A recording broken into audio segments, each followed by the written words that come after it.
I got so wet on that trip. It was like cold and then it was hot and I was really feeling the elements.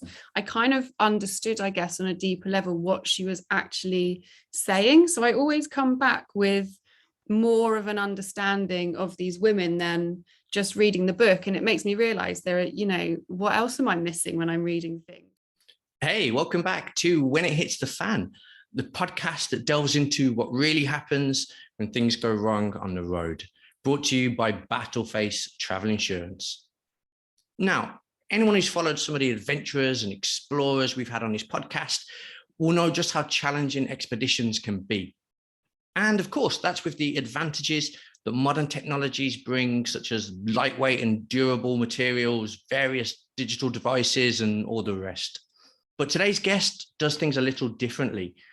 Elise Wortley, otherwise known by her social media handle, Woman with Altitude, recreates expeditions by some of history's most formidable female explorers. But Elise doesn't just retrace their steps. She steps fully into character, donning historically accurate period dress, from hobnail boots to a wooden backpack to a 1930s Burberry coat, to experience the same challenges these explorers faced. Elise and her all-female team have completed expeditions in the Indian Himalaya, in the Cairngorm mountains of Scotland, and have just returned from an expedition in Iran, inspired by legendary explorer Freya Stark. This is a brilliant conversation if you love the history of expeditions, female explorers, and having adventures in a very unique way. Before we chat to Elise, we'd love for you to give this episode a like and hit the subscribe and the bell symbol on YouTube if you're watching it there. But that's enough from me. Let's hear from Elise.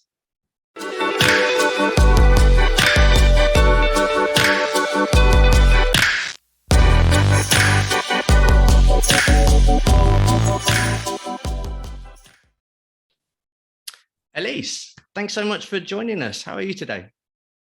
Thanks for having me. I'm really good. Yeah. I've just got back from Iran, so I'm still kind of settling into London life. But yeah, really good. Thank you. I bet. Yeah. I mean, this is something I've kind of been following a little bit on social media, on your Instagram, and it looks like it's been a fantastic trip.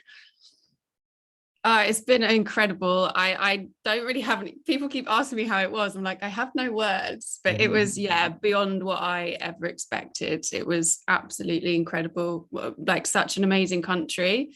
But yeah, we were quite remote for about 15 days. So it's been a bit of a shock to the system kind of coming back from that. But yeah, it was really incredible, an amazing place. And this was following in the footsteps of a Freya Stark expedition, is that right? Yeah, that's right. So Freya Stark she's one of the female explorers that I've been sort of researching and looking into. And she wrote kind of a famous book at the time called The Valleys of the Assassins. So that's where we went and we retraced her steps through, it's called the Alamout Valley. And it's in this sort of really remote sort of desert area of Iran in the middle of the Elborz Mountains that just kind of come out of the desert. So yeah, it's quite a sort of legendary place. The assassins were this sort of ancient sect that the word assassin actually comes from these people. They were this kind of formidable group who ruled the area for a really long time, and their castles are still, the remains of their castles are still kind of dotted along the valley. So that's why Freya went there, and to also chart the area for the Royal Geographical Society. So she kind of drew maps while she went. So we just followed the book basically through this valley. And yeah, it was so untouched. It was just incredible, amazing. Yeah, absolutely. You said we there, and these are expeditions that you've done with other people as part of a team. Do you want to kind of tell us a little bit about who has accompanied you in the past? Yeah, absolutely. Like I couldn't do these things without, I organize everything. It's quite a big job, but I always find a female guide from the country that I visit. So this time it was Nadia, who's like an Iranian travel guide. So she came with us, and then I had a all-female team who were filming it. So we're going to make a documentary from it as well. But we met loads of people along the way. We had different people guide us sort of in each section of the valley. So women and guys who kind of lived there. So in the end, we ended up and some people hung around for a few days longer. So we ended up being this quite big group of people sort of traveling, walking through this landscape. And we had a mule as well, who I named Freya because she didn't have a name. So yeah, it was quite a big sort of gaggle of us by the end. Right. I mean, let's then kind of take it back a bit, because, I talked at the start, I gave a very brief introduction about what you've done and your inspiration for doing it. But, let's go back to the start and kind of, what was the inception? How did this idea come about? Can you talk about that a little bit? Yeah, so it was when I was about 16, I read a book by a female explorer called Alexandra David-Neel. And I didn't know there were any female explorers. I'd only ever sort of learned about the guys at school, or even on TV, there was, only really guys in this space on TV now.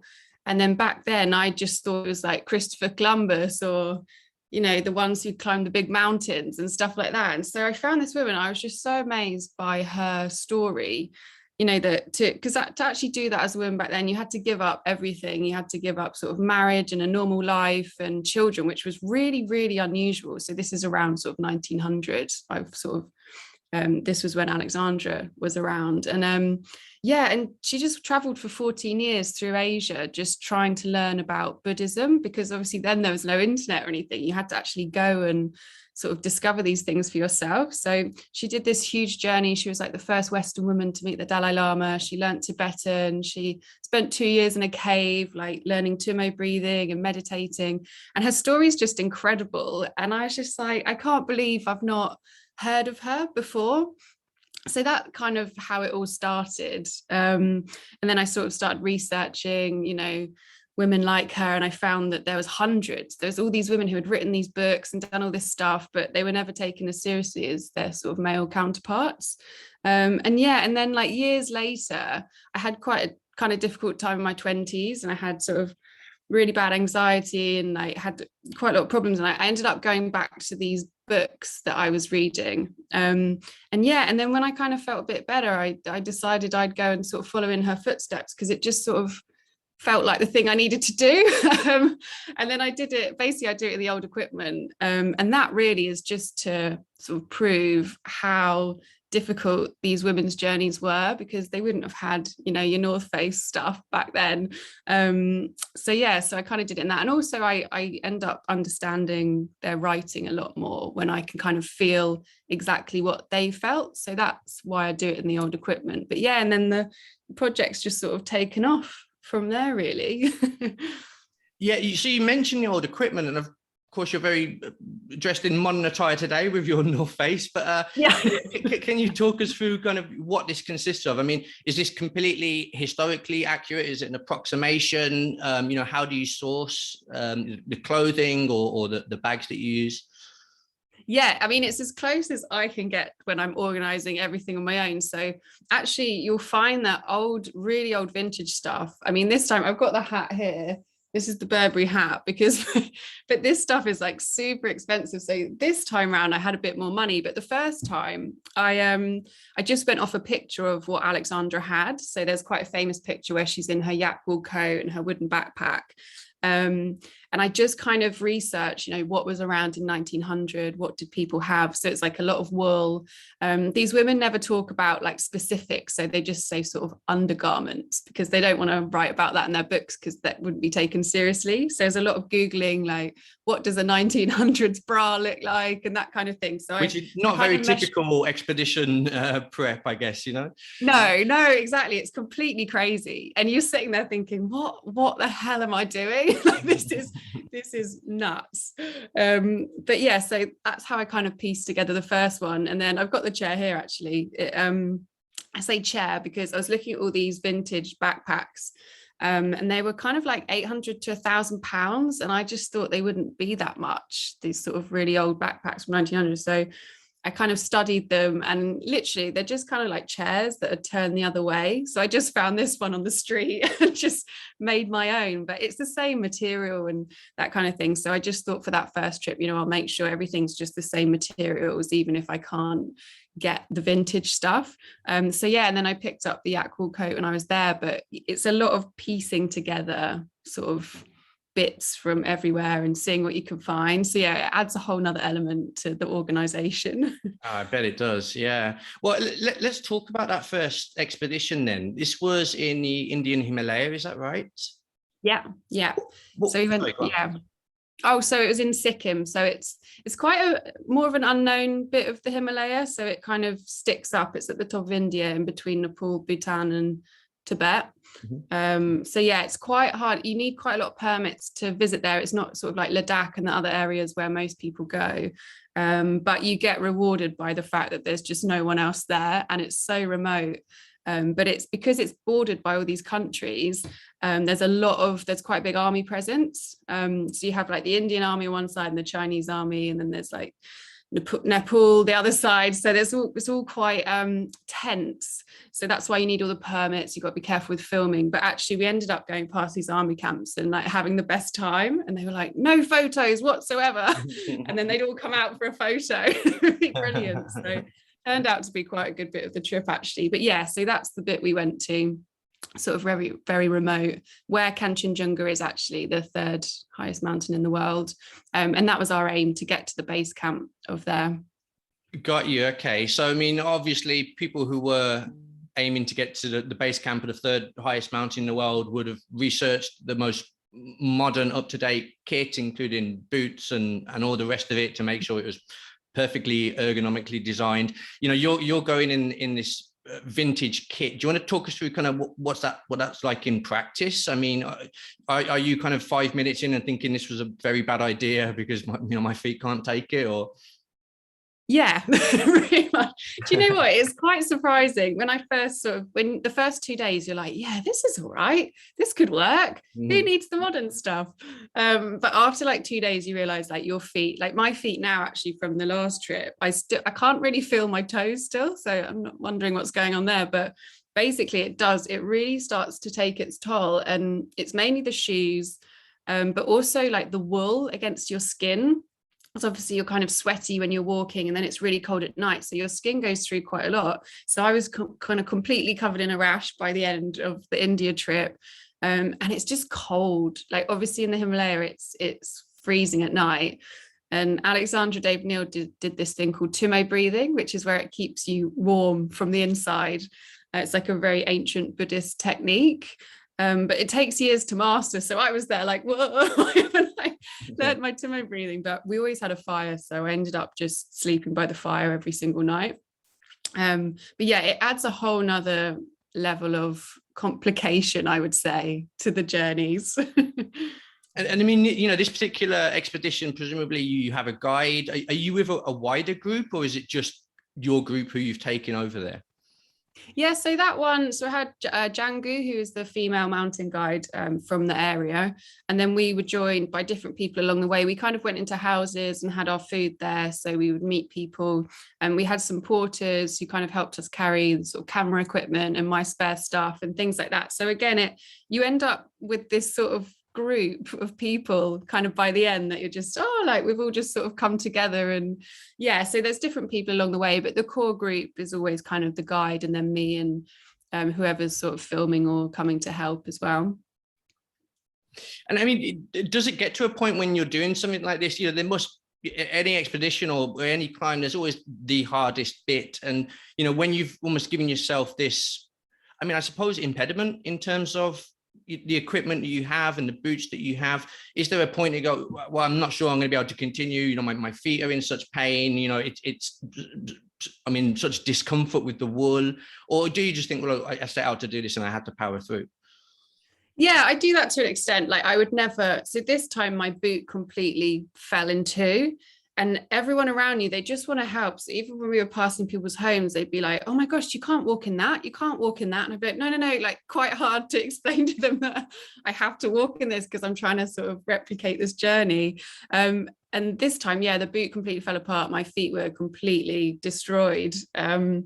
But you always find a way. So like someone asked someone else who had a bit of super glue. So then we were all sort of huddled round fixing this boot with some random people we'd met at the side of the road. And then that kind of keeps you going because you're like, there's so much effort's gone into fixing this boot. But yeah, I think this India, for some reason the boots were a bit better, and they kind of lasted, they tested to sort of the end of the trip. This time was a real struggle, and there was times when I was just holding one in my hand and sort of walking along, but I'm quite determined, so I would never put a normal shoe on. I would just keep going. But yeah, it does get to the point where you're like, what? I don't know how these people did it back then for so long, But I suppose that's the point that they did, really. And I mean, we can look back now with all of the kind of comfort and the cushioned soles and all the rest of it that we kind of rely on. But, these explorers, these adventurers were doing it in this kit. And as you say, they did it for years, really. I mean, were they just kind of made of hardier stuff than we are now? What do you think, Elise? I always think that with the first people who climb, when people climbed Everest back in the day, when I picked up this Burberry coat for this one, the guy had an old suit from, I think, like an old mountaineering suit from 1940 or something. And you're just like, oh my gosh, I don't know.